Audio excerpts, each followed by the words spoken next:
Wow. Isn't the Premier League season shaping up to be an absolute beauty? It's going to be a great ending. But welcome back to your player. It's been a while, guys. I'm sorry about that. But let's have a look at how all your players have gone. If you don't remember this, basically, you sent me in some players. I made them, put them in the game, put them in Gillingham and Leyton Orient. And then I'm simulating the first season. Let's see how it's done. If you're not in this as well, I want to stress this as well. I will do another series in perhaps a month or two's time. So stay tuned, because there will be another one with a different twist. I had a great idea from a subscriber. But let's have a look and see how the teams did first and foremost. And they both did worse than expected, I would say. Gillingham finishing 11th. They were expected to finish 3rd. And they've got a great team, so I do not know what has happened there. That was an absolute shocker. The highest valued player here is Fredinho. He's now 1.9 million. He's looking tasty, and he's also attracting attention from Premier League clubs. Southampton are into him. So it's looking a bit weird. So Gillingham are sitting 11th, they're not getting promoted, and neither did Leyton Orient. They done a bit better than Gillingham, but they were expected to come 1st, and they came 7th.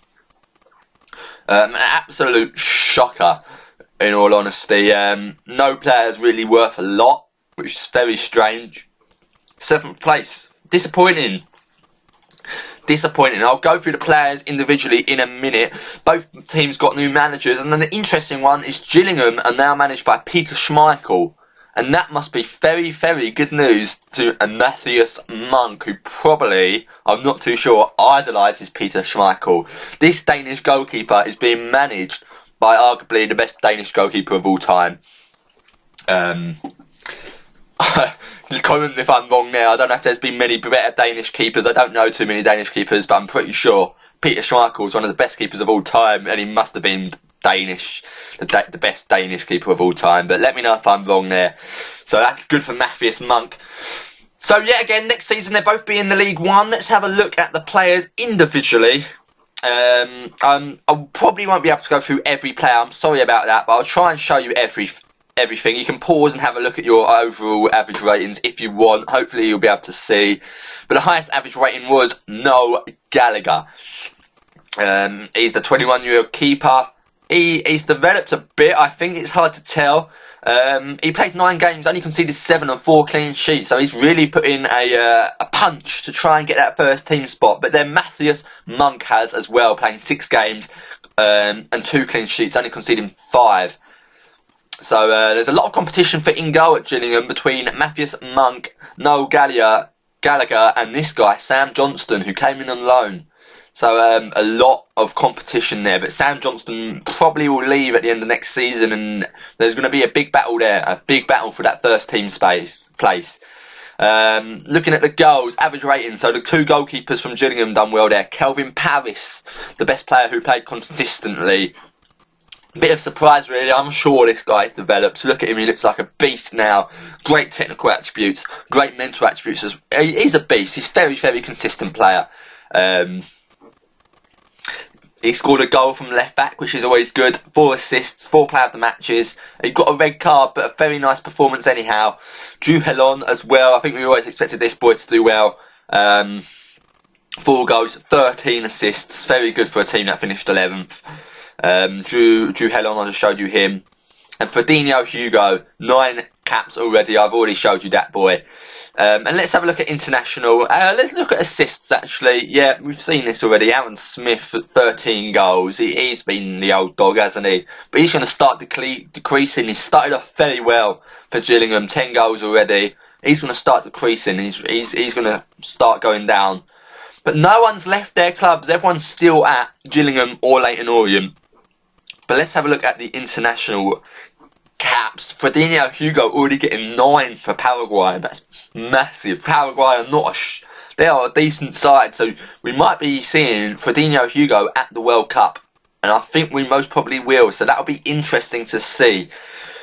Of course, the San Marino lads have all got caps. Sheldon Ronaldo getting the most from left back, and he is also attracting big clubs. PSV and Manchester United. That will be massive if he goes there.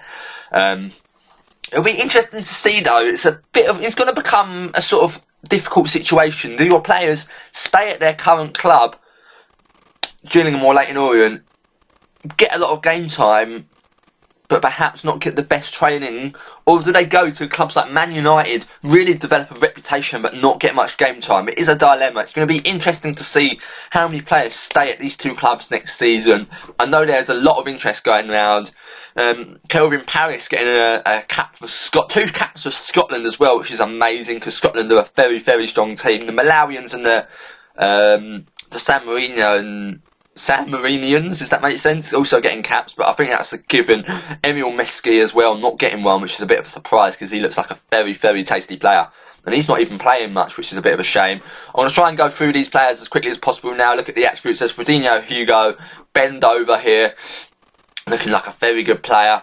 Adam Rinaldi, there he is, striker. Only playing 3 games, 2 of them off the bench. Centre half as well, looking very tasty.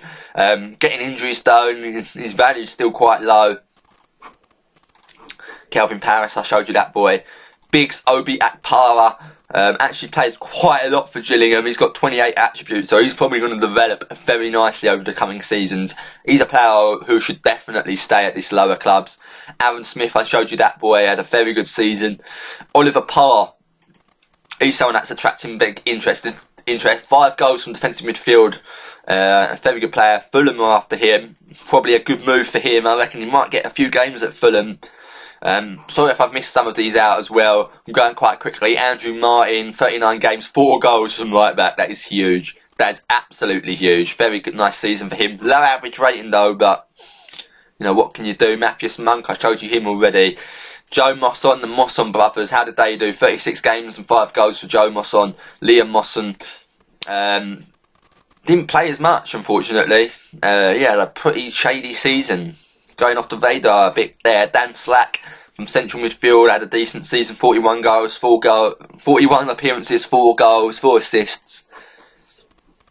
Drew Hellon, I showed you him already. He had a very, very nice season. The Moss brothers now.